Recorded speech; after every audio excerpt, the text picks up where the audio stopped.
Good evening. Thank you. And thank you all for coming this evening to what we believe is a very, very important event for the youth in our community and our community is at large as well. We really appreciate you devoting the evening to us and trying to be good teammates for one another. We're going to start this evening out by asking you a question. I want you to think of the very best teammate that you have ever had. Doesn't need to be on an athletic team. Could be in a class. Could be in a different organization. Maybe a band or an athletic team. But the person who you believe is the best teammate you've ever had. The person that you would go to talk about something. The person you can trust. The person who would give you honest feedback. The person who prioritizes you rather than himself or herself. The person that you would want to talk with if you had a need. Think about that. Be very specific about who that person would be.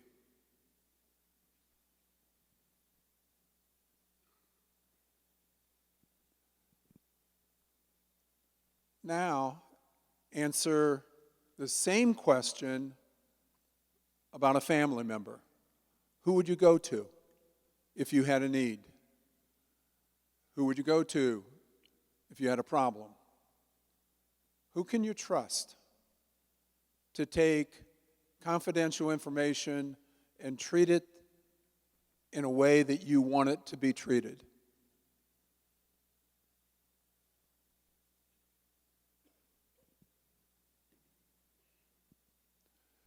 Our speaker tonight is John Trautwein. He has started an organization, Life Teammates. I've known John for 35 years. John was a baseball pitcher on the Northwestern teams that I coached. John Trautwein was that teammate that I asked you about. John Trautwein is as good a teammate as I have ever known. John Trautwein has had an awful lot of success in his life. John Trautwein, upon graduation at Northwestern, pursued a professional baseball career, and he started at the very lowest rung on the ladder, independent ball. But 7 years later, not only because of his ability, because he is a great teammate, he was pitching for the Boston Red Sox.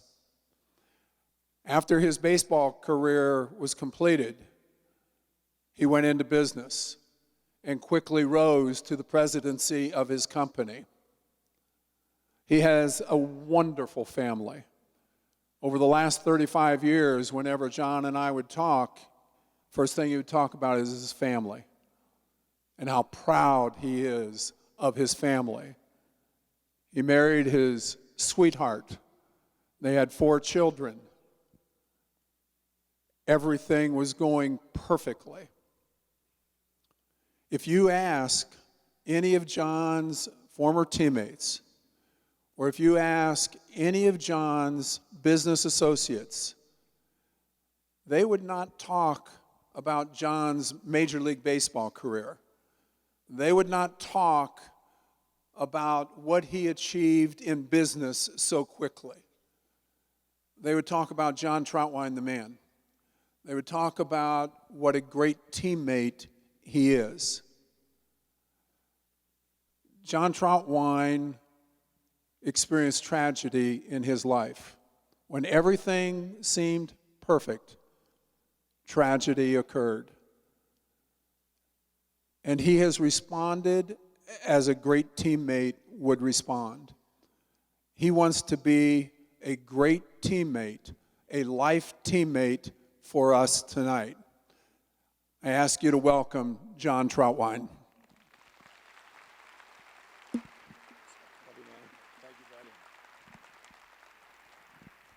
Thank you very much, Ron, and good evening, everybody. It's a pleasure to be here, and I'm very excited to be here.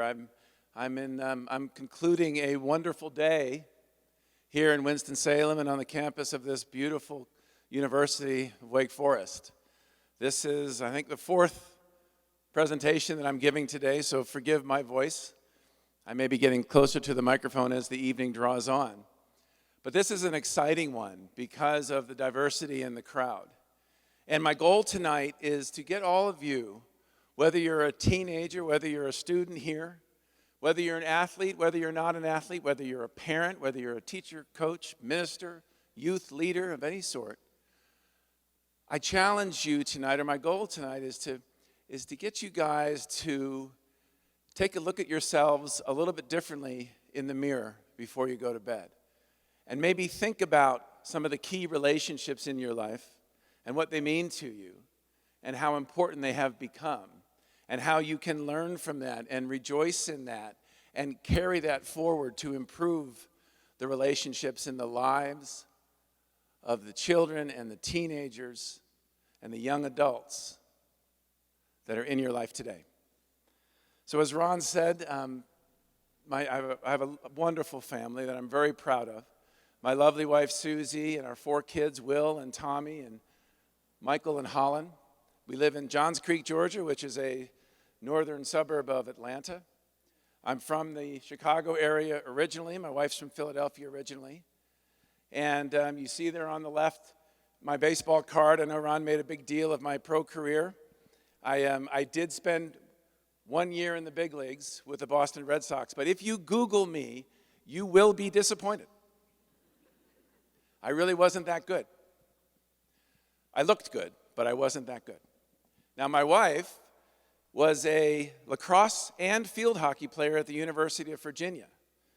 So also coming from a very athletic background. My brother pitched in the New York Mets organization. My father pitched in the Phillies organization. We've been on teams and had a team concept to every aspect of our life, all of our lives. And we're Team Trautwein. And your brothers and your sisters are your teammates. And you love your teammates on and off the field, and good teams win, and great teams love each other. They heard every teammate cliche that's out there. A loving home, a happy home. Susie's nuts about me. Right, Linda? I'm nuts about her. I say that for a reason. That's a happy family. That's a successful family. That's a family that has it going. And if you meet people who know our family and ask about us, they'll say, yeah, they got a good thing going. They're living the dream.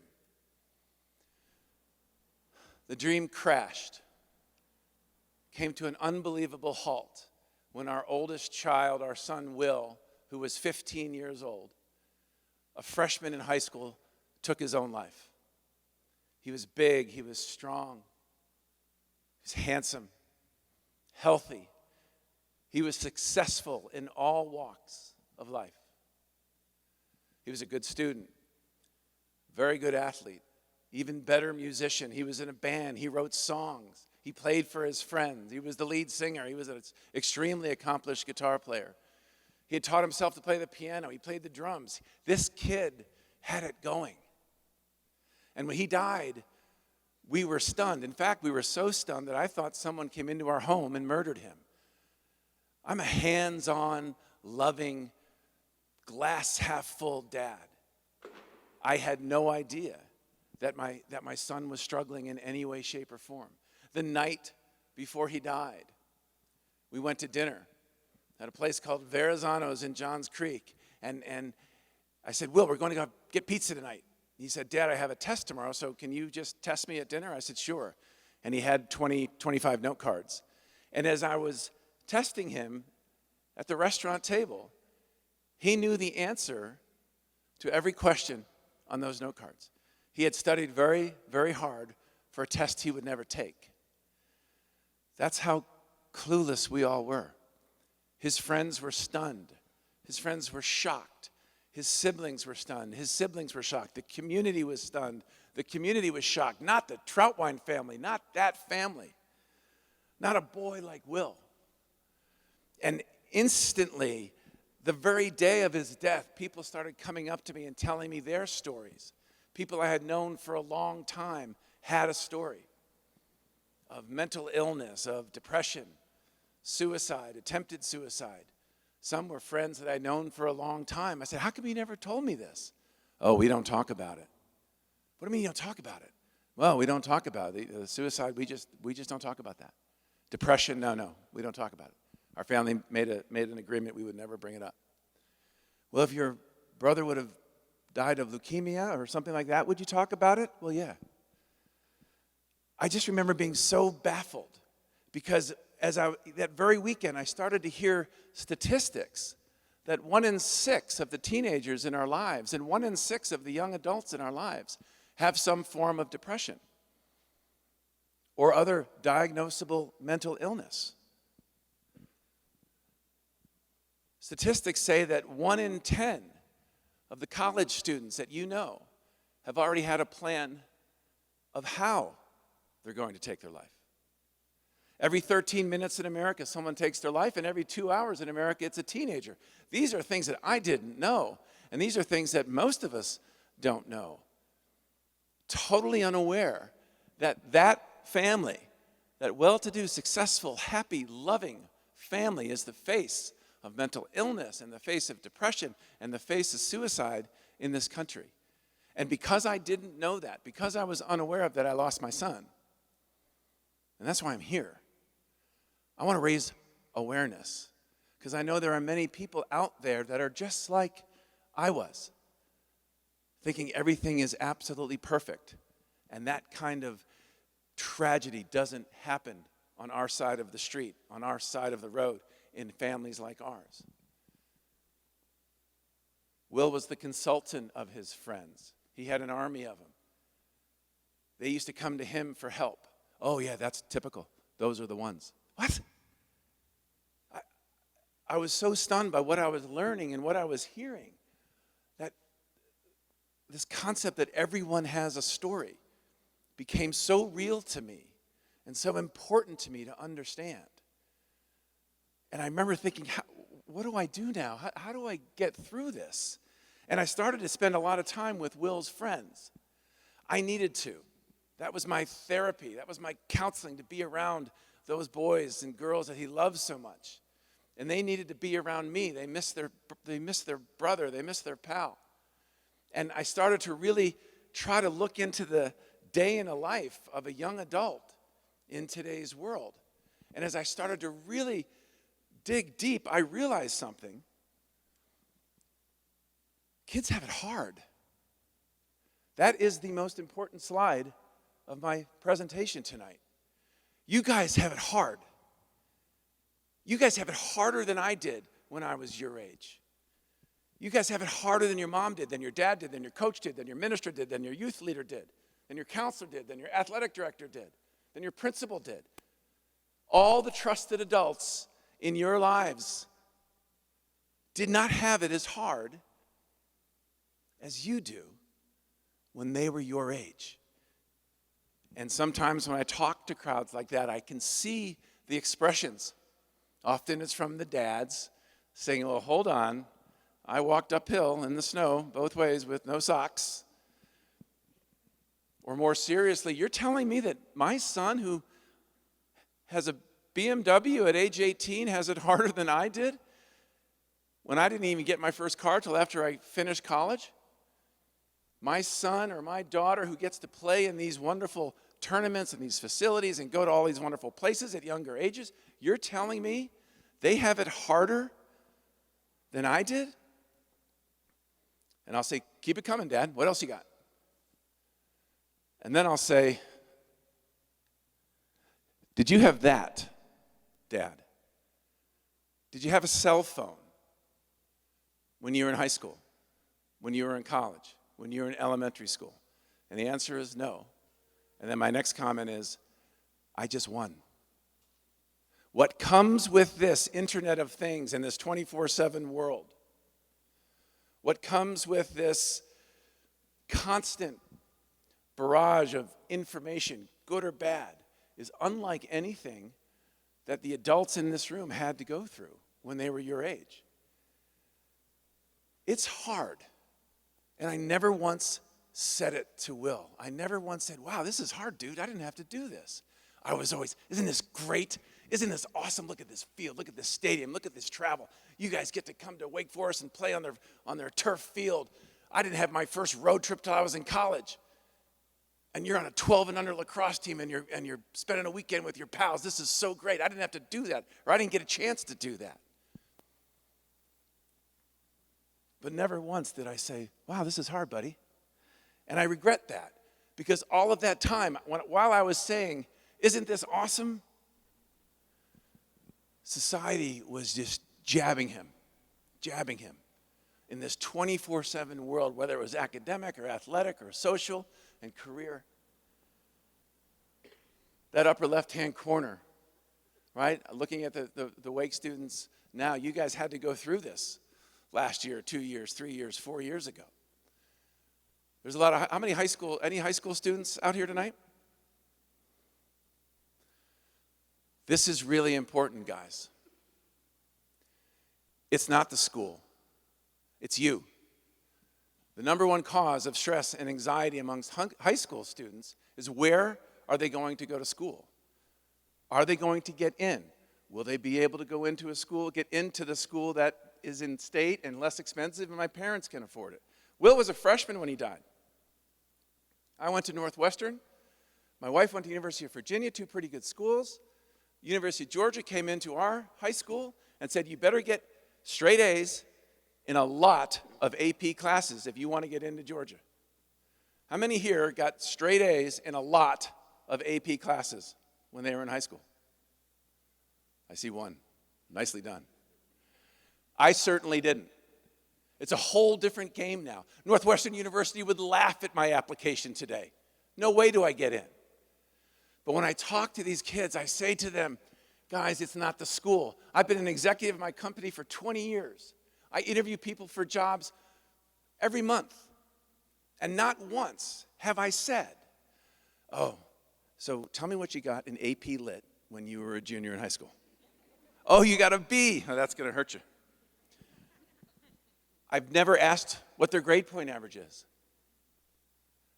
I do look to see if they went to college. I pay attention to the school. I may look at the major. But I tell you what I really look at, how they looked me in the eyes. What was their presence like when they walked in the room? How did they shake the hand? How did they sit when I interviewed them? How did they handle the really difficult question I asked them? How did they respond when I made them feel really uncomfortable?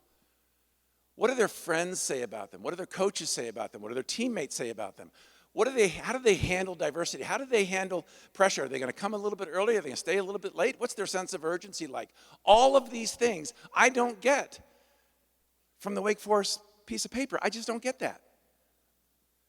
It's you that I interview. It's you that guys like me interview. It's not the degree. Every single boss that I have ever had in my life did not go to a school as statistically highly rated as Northwestern University. They're all great. They're all wonderful guys and gals, and I respected them. And you hear it all the time. It is not the school, it's you. It's you guys. And when you high school kids get that rejection letter, I want you to remember me.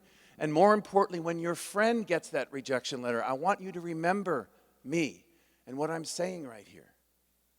Because 20 years from now, or 15 years from now, or 30 years from now, when you're walking down the aisle and you just said, I do, and you're walking down holding your spouse's hand, you're not going to say, I can't believe I didn't get into Wake. But you know what? If you don't get into Wake, or if you don't get into Georgia, if you don't get into that school, it hurts and it is hard. But you're a victim of a crazy, smaller, more competitive world. And I can't stress that one enough, guys. It's not the school, it's you. I got to stand on the mound at Fenway Park highest you can get in baseball. I don't think I make my high school team, guys. I got the baseball team right in front of me, so you'll see me hitting these guys a lot tonight. The reason I don't think I make my high school team growing up today is when I was 12, I don't think I would have made the travel team. But thank God, in 1974, there weren't any travel teams, and I could play rec ball. And I could be a dork and still enjoy playing baseball, because that's how I was. And society back then allowed me to gain 100 pounds and grow 7 inches during high school and not play an inning until the last weekend of my junior year, and then get a full scholarship to a Division I school. That doesn't happen today. The world is much less patient, and you guys already know this.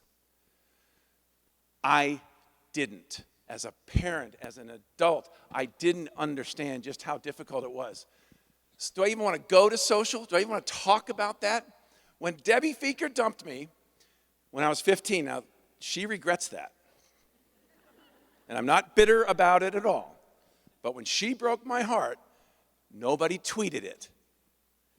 It wasn't on Instagram. My Facebook status didn't go from in a relationship to single, and there was no Instagram or Snapchat story. The kids today wake up, this is important, parents, knowing that any mistake that they make today, if they make any sort of mistake today, every person they've ever met in their lives will know about it by dinner. That sucks. That's brutal. I didn't have to deal with that. People said, what's the difference between the big leagues and the minor leagues? Well, in the minor leagues, when I gave up a home run, the 117 people in the stands knew I was really bad. But in the big leagues, when I gave up a home run, it was the ESPN play of the game, and 30,000 people were yelling, "You suck," in unison. And I was in every newspaper in the country in the box score. Trautwein gives up monumental bomb. But I was 25. That kind of exposure exists every single day for all of us, including our college kids and our high school kids and our elementary or middle school kids. In some cases, even our elementary school kids. And that is just so important for us to understand. You guys at Wake are going to start hunting for jobs. It's going to be hard. 30% of unemployment is millennials in their 20s. It's going to be hard. They're going to say, I need experience, and you're not going to have experience. They're going to say, you're going to have debt that you've saddled for 4 years of going to expensive schools. It's unlike anything we've had to go through. It's going to be hard. But it's going to be hard for all of us. And I just want you to understand that I'm impressed with what you guys have had to do. And you high school kids, I'm impressed with how you're navigating through such a crazy world right now. And you need to hear this, that it is hard. You still have to do it, but you need to know that it's hard. And not one time, not once, not one time did I ever say to my son, wow, dude, this is hard. I live with that every single day. And I was telling him, it's so great, it's so great. And with every syllable that I uttered, I pushed him farther away because he didn't think it was great. But his real nice, popular dad, who's got a strong personality, was telling the world, and what's wrong with me? Dad thinks it's great, but it's not. And I never gave him the chance. And I regret that. Because I couldn't stand the idea of any of my kids not being okay. And we as parents want our kids to always be okay. I was just doing what I knew. I was treating Will like my dad treated me. I just didn't know. I wasn't aware. And all I know now is that Will never told anybody. He never talked about it. And all my friends that had suicide and depression in their lives never talked about it. And I knew that was the problem. And I remember thinking, what am I going to do now? My life has changed. I'm in this devastated mode. And how can I do something positive? How do I get people to talk about it? Because there's so many people like me that have no idea how hard it really is to be a teenager today, despite all of these wonderful niceties, despite all of these wonderful opportunities that come so early. Well, at Will's funeral, the process began.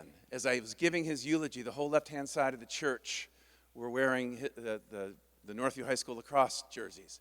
And I was preaching to them, and I was telling them that Will just loved being on a team. And, you know, he didn't care if he won. He didn't care if he lost. He didn't care if he scored the goals. He just loved being on the team, and he rejoiced in his teammates' success, and it was a wonderful quality that he had. Sometimes I even got frustrated because I didn't think he was competitive enough. He was just so happy to be there. He'd strike out 4 times and be really happy. But I remember thinking, wow, he really loved you guys. And then while I was talking, while I was giving this eulogy, I started picking people out in the crowd. There's Jimmy Bartels, the first baseman on the Zank Construction Little League Cardinals when I was 10. There's Randy Karen. I played trumpet with him in the band. There's a couple guys from my freshman football team. There's Scooch, there's Fife, there's Tick, there's Fran, there's Modge, there's Slats, there's Juker. Guys from my high school basketball, high school football teams. Guys from my Northwestern team. I'm trying to do the, see the guy in the corner, number 4? That's Wake Forest athletic director. That's my coach, Ron Wellman, right there. It's kind of fun. Joe Girardi's in that picture. That was my Northwestern team. Guys traveled all over the country to be with me 3 days after my son died. I didn't call any of them, but word got out. Trout's in trouble, and they were there for me. And during that funeral, I realized that every groomsman in my wedding was there, and every godfather to my kids was there. These guys that I sat in a dugout with, and I sat in the trenches with, and I had to deal with psycho coaches with, and I learned about life with, and I experienced my firsts with, were all there. And my wife had the same experience. All of her teammates and her friends and her bridesmaids and the godmothers to my kids were all there. These life friends. We started calling them life teammates. But what hit me really hard is every one of these guys I had met when I was Will's age, when I was your age, when I was a teenager. And I thought, oh, had Will just realized that he had met some of life's greatest friends. He had already met his groomsmen, or many of his groomsmen. Then maybe he would have, I don't know, maybe he would have talked, or maybe he would have done something different, and maybe if his friends would have realized, and if Will would have realized that depression is real, and it's common, and it's treatable, and often curable, and it's okay, maybe he would have said something. So maybe I can use this concept of getting these kids to recognize that true love and hope is sitting right next to them in the dugout and in the audience and in the classroom, in the church youth group, in the scouting group, in the band, in the choir, whatever activity that we're in, are people that truly understand the challenges that we face. I played college baseball 35 years ago. Who understands what you guys are going through as Wake Forest baseball players? Who understands you better? Who understands your challenges and obstacles better? Me or your buddies, your teammates? Your mom or dad or your teammates? Your coach or your teammates? It's a very easy answer, guys. It is your teammates, because they're going through the same thing. So recognize that. It's easier to talk to a friend. We all understand that. I wish Will would have done that. I wish Will would have realized that. And if I can find a way to get kids to be there for each other and reach out for each other, then maybe I can help improve their will to live. And thus the foundation was born. And we got the kids to come up with ideas and build these life teammate bonds and get to recognize that perhaps true hope really is found in my friends. And I know there are kids in schools that might not have life teammates. Maybe they just moved. Maybe they're new. So maybe we challenge the rest of you to search them out and be that friend. And in doing so, you're going to like yourself better, which is a key ingredient to improving that will to live. Maybe it's a club will to live at your high school. Maybe it's a place where people can go and we talk and we be there for each other. Because life is hard, and sometimes it's very difficult to find the good that is out there. But a friend can show it to you.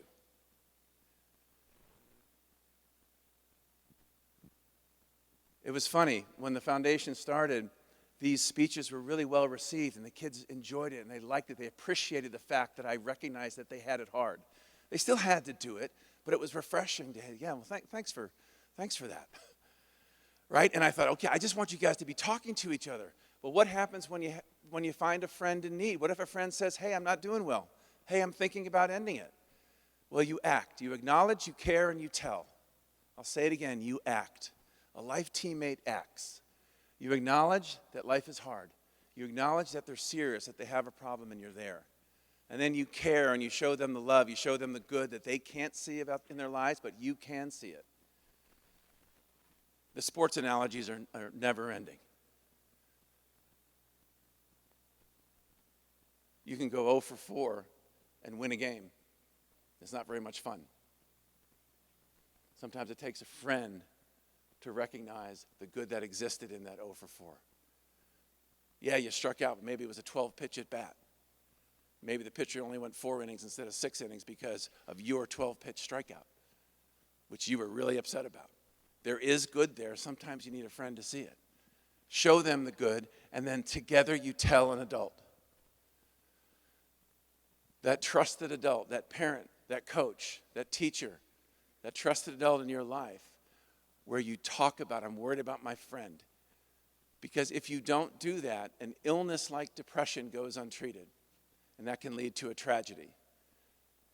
And that's what I'm trying to get you guys to do. I'm trying to get you guys to always be there and to act for each other. And don't be afraid to talk about it. And don't be afraid to be that friend that shows the good. Because it is there. So before I start this slide, I'm going to preface it. This is in 1988. That was that one really fun year I had in the big leagues. It was my 3rd game. I was a relief pitcher, so my first 2 games I went 2 innings each and did really well. So I'm thinking, hey, I got this thing down. This is a piece of cake. I came in for Roger Clemens. We're playing the Oakland A's. And Jose Canseco is on second base. And the batter is Mark McGwire. 3-1 the count now to McGwire. Talking about guys who come up year after year with Canseco, then followed by McGwire. No one could really come up with anything. The closest thing that we could think of was Rice and Lynn coming together. Smoked.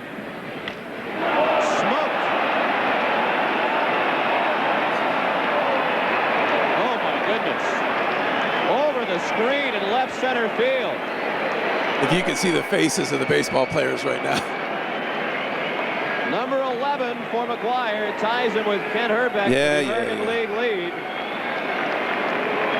9-2 Oakland. And that was pre-steroids. I can't even blame that. The ball went over the green monster, went over the netting, which is about 50 feet above the green monster. It went over the street on the other side of the green monster. It went over the bars on the other side of the street of the green monster, where everybody goes after the game to talk about the bomb that this young pitcher just gave up. If it came down at all, people, it landed somewhere on the Massachusetts Turnpike. So you're looking at and listening to the guy who gave up the longest home run in the history of Fenway Park. Thank you very much. Come on, give me some.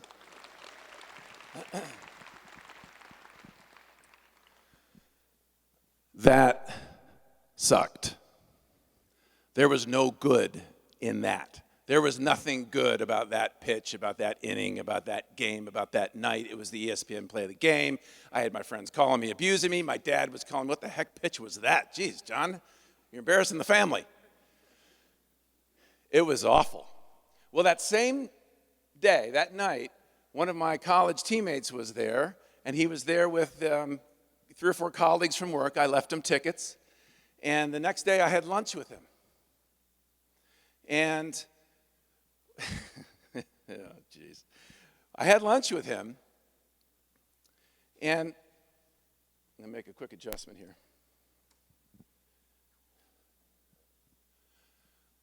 While we're eating, my friend knows that I'm not happy. And he says, John, is it safe to say that when you were growing up, you dreamed about one day striking out somebody in the big leagues? And I'm like, what? And he said, yeah, you heard me. And I'm like, yeah, I guess. He goes, Trout, you did that last night. I was in the stands and I saw my best friend, who I used to play catch with in the backyard when I was 5 years old. I saw him get his first major league strikeout in a Boston Red Sox uniform. I had tears in my eyes. I was so happy for you, Trout. That was one of the greatest moments I can remember. And you know what I said to him? I did? I had no idea. I was so focused on the negative. I was so focused on the moonshot that was still orbiting the earth that I had completely missed the fact that I had gotten my first major league strikeout, something you dream about. I had accomplished a lifelong dream, one of the greatest accomplishments of my life to that very day. And I missed it because of the negative. And I just remember thinking, wow, that's a bummer. Your first big league strikeout doesn't happen very often, and I missed it. And it's kind of a corny analogy here, guys, but I think you understand the point. Don't let those bombs you give up overtake that sacrifice bunt, right? When you advance a runner over.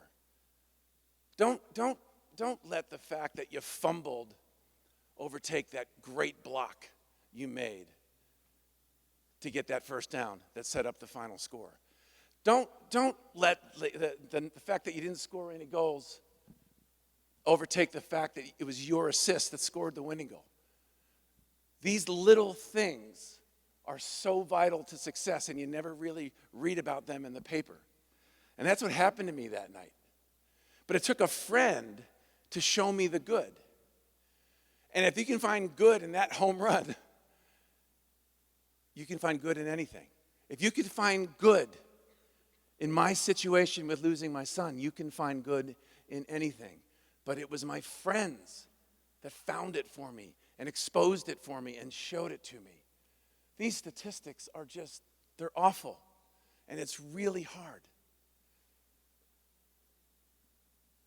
But the good is still there. Sometimes you just need a friend to show it to you. And I want you to be that friend. I want you to really think this through. That's that teammate concept that Ron introduced this whole evening towards. Positive passion is something that has become a big focus of mine, even in my work. This concept of trying to rejoice in the little things.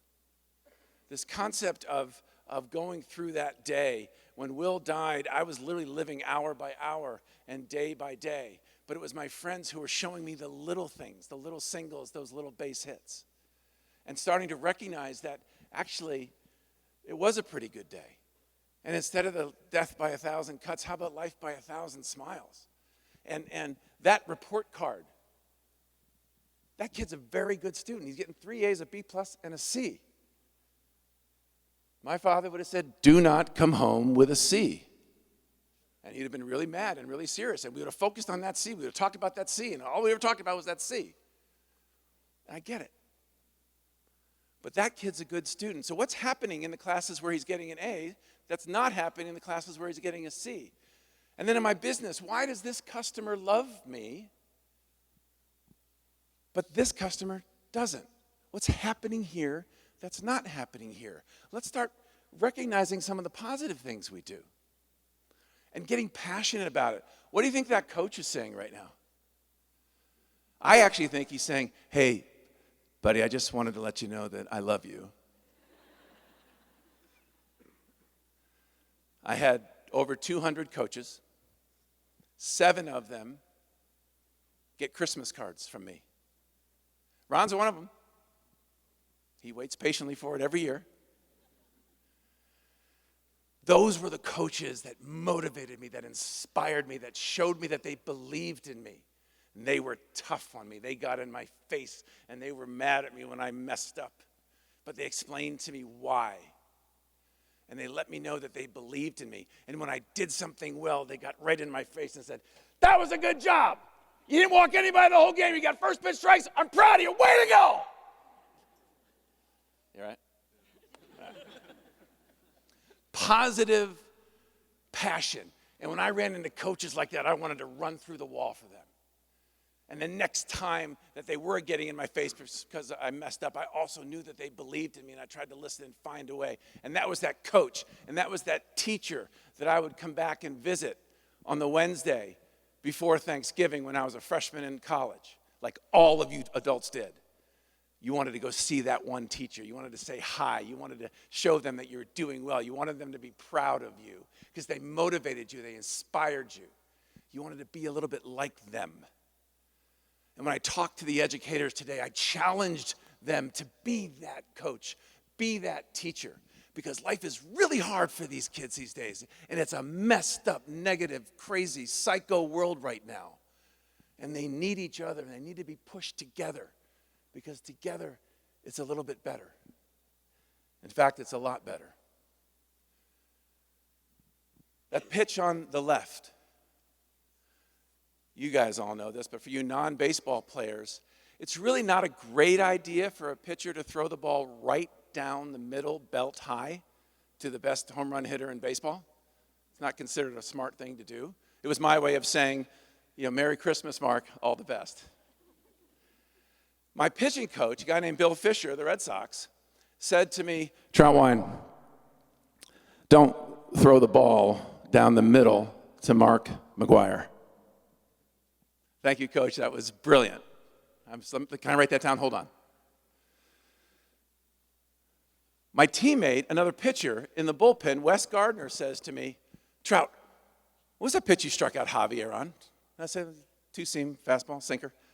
Dude, that was nasty. You need to throw that more often. Why are you throwing four-seams fastball? You don't throw hard enough. Your sinker's nasty. Throw it. Get a bunch of ground balls. It's the best sinker in the team. That was coaching. My coach said to me, what not to do. My teammate said, why don't you try doing this? Do something that you're really good at and do it a little bit more often. Learn from your successes. We see it all the time. And I see it from a customer standpoint, right? I talked about it earlier. Why does this customer love me and this customer hate me? I spend so much time correcting my mistake, root cause analysis, preventive maintenance, corrective action, continuous measurement. You have to learn from your mistakes, people. Learn their learning experiences. Learn. Yes, you have to do that. But what my fear is, that customer who loves us, I'm completely ignoring, and the reason he loves us, I stopped doing. Because I'm so focused on the mistakes, I forget what it is that really made me great. And I should be enhancing that. I should be taking that and applying it over here. I run a company that does IT services, and if our help desk goes 98 out of 100, that means two customers' computer systems failed. That's a really bad day, because I have to get on a plane and go tell I'm sorry to some guy who works for Intel. 98 out of 100, a bad day. So what happens? I get in that help desk engineer's face and say, what the heck happened? What are you doing? And he was 98 out of 100. It's like that report card. That guy's obviously great. Maybe it's time for a little bit of a positive focus. Maybe I start with the positive. Because I fear of this focus on the correcting mistakes only, sometimes we leave our best stuff in the bullpen. That was good, by the way. I just made that one up. You might want to quote me on that one, Coach. Don't leave your best stuff in the bullpen. What is it that I'm really good at? What is it that I love to do? What should my major be? What is it I'm really good at? What is it I love to do? What should be my summer job? What kind of company should I interview with? You guys all do things well. What is it that I do well? You don't know what you do well? Ask your friend, they'll tell you. It changed my whole life. This Will to Live Foundation changed my life because I started looking in the mirror. Do I look like a guy who's grieving over the loss of his son? I've got a bounce in my step. I'm into this. I'm animated. I'm excited. I'm telling jokes. I'm having a blast. You know why? Because I'm good at this and I love it. And it's fun. And it's my comfort zone. It's my unique abilities. It's my core competency. This is what I should be doing. I shouldn't be sitting behind a desk analyzing a report. I'm a people person. I'm a relationship guy. Get out and talk to people, John. And I started to say, okay, you know what? I'm going to hire people whose unique abilities and what they love to do is analyze reports. And I'll put them in their comfort zone so I can get out and build relationships and motivate and inspire, whether it's a customer, whether it's an employee, whether it's a family member or whether it's somebody from the Will Live Foundation or a group of kids that I'm trying to get them to recognize the love they have in each other. Amen. I hope you guys understand the importance of this. I don't want you to forget what it is that got you here. Remember that, because we have a tendency to forget that. What do I do really well, and what do I love to do? That's a good one. We're getting towards the end here of this. A trusted adult, a coach, an administrator, a mom, a dad, an aunt, an uncle, a minister, youth leader, all of those, anybody, any adult who has the potential and the ability to inspire, to positively impact the lives of the teenagers and young adults in our community. That's a trusted adult. A trusted adult knows and shows. And that's something I just didn't do with Will. And I regret that, because I think that young boy who knew that I loved him more than life itself, who I had a wonderful relationship, I don't think he ever said to his friends, yeah, my dad really gets me. And that hurts. It hurts every day. But because of him, the way that I treat my other kids has so improved. And the example I'm going to give is when Will's girlfriend broke up with him 6 weeks before he died. He found out about it on Facebook, this social media disaster, if you will. I was there. I hugged him. I wiped the tear from his eye. I was a good dad. I was positive. I told him he was going to be fine. You're going to be okay, Will. It happened to me. I told him about Debbie Feeker and how she broke up with me and how she regrets it. And look what happened. I married your mom. She's hot. Right? I made him laugh. I was a good dad. You're okay, Will. You're going to be fine, buddy. I'm not fine, Dad. I want to die. Oh, I wish he would have said that. But there was no way he was going to say that, not with my positive, overbearing personality telling him he's going to be fine, it's going to be good. It happened to me. I turned out great. But I thought I was doing what my dad, who was a wonderful father, I was doing what he would have done, and I was making him okay because I could not stand to see him not okay. And so I had to show him my examples, my many examples, and how I rebounded and it was fine. It turned out better. It was a blessing, all these things, and you're going to be okay. Well, you're going to be okay. You're going to be okay. Well, 2 years later, his brother Tommy, he and his girlfriend are struggling a little bit. And Tommy's not happy. I could see he was sad. They've been dating a couple years, and I remember just thinking, okay. I said, oh, Tommy, that sucks. What are you going to do? I'm 50. I don't know anything about young love. Sorry, dude. It's a bummer. And he just looked at me, and he's like, didn't know what to do. And I said, do you have a friend you can talk to? And, talk to Chewy. And he said, I'm not talking to Chewy. I said, talk to Josh. Well, maybe I'll talk to Josh. But I had no answer. I said, it sucks. And I said, I don't know. And I went upstairs, and I remember at the top of the steps going, I'm going back down. And my wife's pulling my arm. Don't go back down. No, he's not okay. I need to make him okay. Because like any other parent, I want my kids to be okay. I need to go back there and tell him about Debbie Feeker and how she dumped me and she regrets it. And I married you, Susie, and you're hot. I'm going back down there. Well, I didn't. Next day at 4 o'clock, I get a text message on my phone at work. Dad, Chandler and I had a long talk. We're fine. Thank you so much for the talk last night. I said, that sucks, and I don't know. Greatest piece of fathering of my career. But you know what? I think Tommy tells his friends, yeah, Dad's got a clue. He didn't try to make it right. I allowed him to not be okay. Because maybe, guys, it's okay to not be okay. Because all of us face this. That 1 in 6 number of depression is for everyone. It's okay to not be okay, but let's talk about it. That's the point here. We need to talk. We need to not be afraid to talk. We need to treat depression like as if it were diabetes. We need to treat mental illness as what it is, an illness. When I was playing ball and I was injured, I had medication and I had therapy. I had physical therapy. It's the same thing with depression. There is medication and there's therapy. By the way, this is my therapy. What am I doing right now? What have I been doing for the past 40 minutes? I've been talking about it, and it helps me. I'm a grieving dad, but talking about it helps me. What am I asking you guys to do? I'm not asking you guys to spend more money. I'm not asking you guys to work out harder or run sprints. I'm not asking you guys to study harder. I'm just asking you guys to recognize that it's hard and that everyone you know has a story, and be aware of that. And don't be afraid to show them that you know it, that it's hard.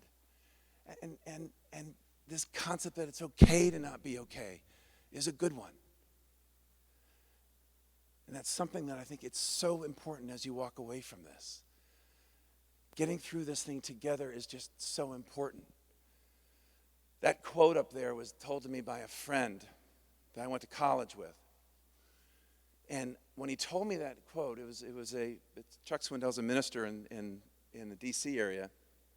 And this concept of 10% of life is what happens to you, and 90% is what you make of it.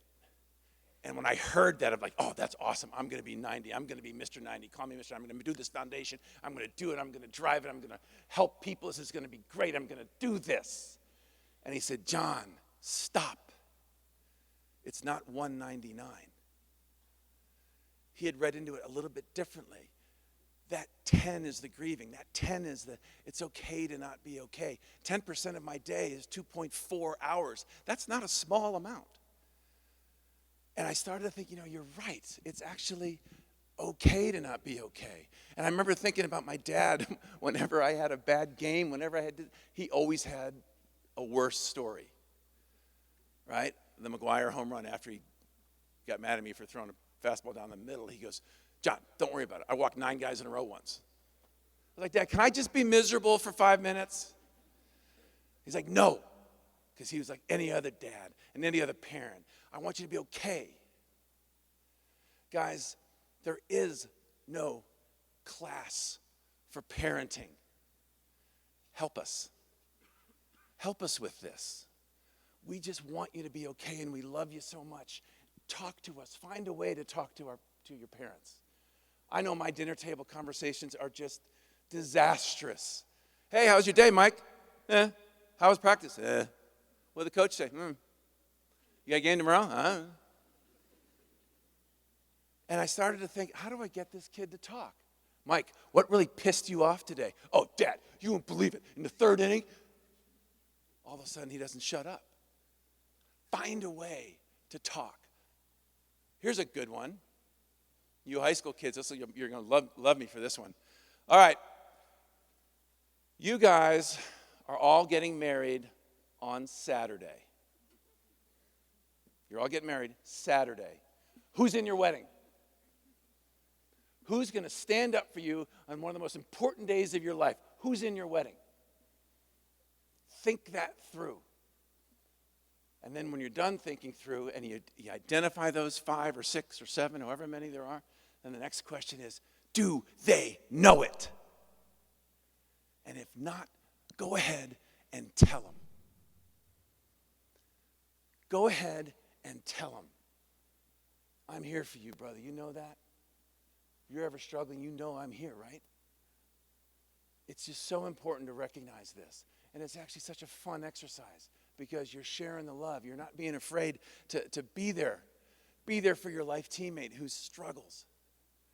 And if I can get all of you, and particularly the kids, but I'll say all of you, if I can get you guys to say I love you a little bit more, if I can get you to drop a love you man on somebody a little bit more, then I might also be able to get you to say, hey, I'm struggling a bit.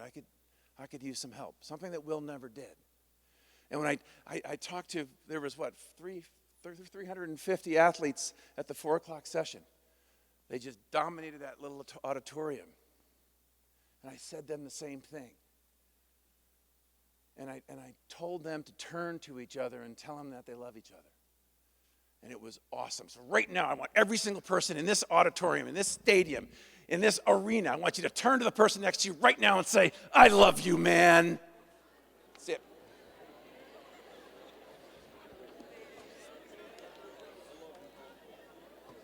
Love you, man. All right, hold on, everybody stop. This happens every single time I do this. All I asked you guys to do was turn to the person next to you and say, I love you, man. I didn't ask you guys to start hugging and getting all excited and have this huge wave of positive energy. But it happens, guys. And when you think about this, when you see the Super Bowl champions, when the Eagles won the Super Bowl, you saw that post-game celebration. When the Astros won the World Series, you saw that post-game. Oh, we just love each other, man. This team love each other. This great chemistry. I love these guys. Right? And they're not afraid to say, love you, man, and they're into it. And that is the power of being on a team. You guys here at Wake are on a team. And you truly understand how important it is to be a good teammate, how important it is to support your teammates. And that's going to help you so much when you're interviewing for a job. And when people ask you and you have to apply and you get an interview and they say, what do you like most about yourself? I hope you bring in the concept of how much you enjoy being a good teammate.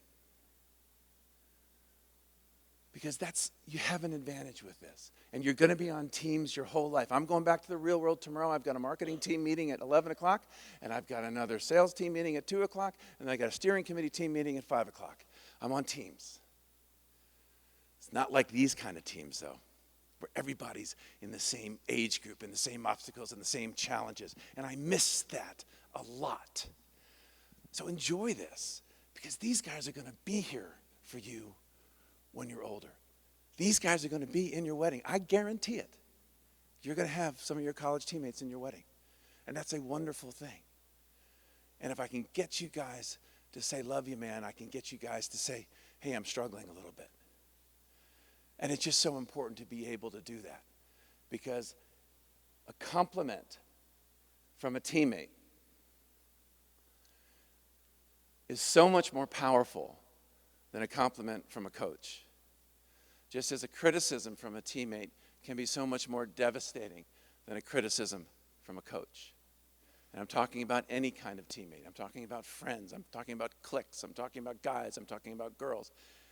Just understand that you guys really have the power to deliver. And I want you guys to rejoice in that. I want you guys to really take pride in being there for each other. Because life, like baseball, is hard, it's unfair, it's crazy. But doing it together, it becomes a little bit better. And it's the love that heals. I'm in this is my 8th year of doing this. Will's been gone 7.5 years. Time is not helping my grief at all. Love is helping my grief, and the love is coming from my friends. My love is coming from those teammates in all these various aspects of my life. And it allows me to keep Will's legacy alive. Will would be proud of me right now. He would love hearing what I'm saying. He would love being a part of this concept of a life teammate and being there on and off the field for each other.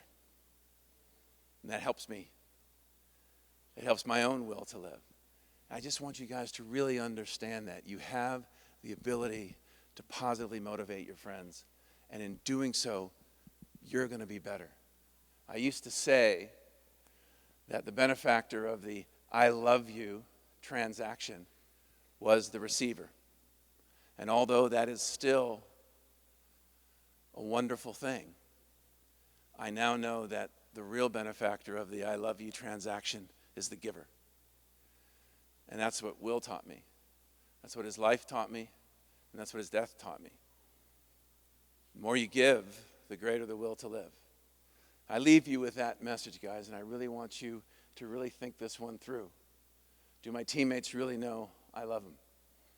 Does my team know that I love them? And don't be afraid to drop a love you man on somebody. You will feel better. I love you guys, and it's been a true honor to be able to talk to you guys tonight. Thank you so much for coming.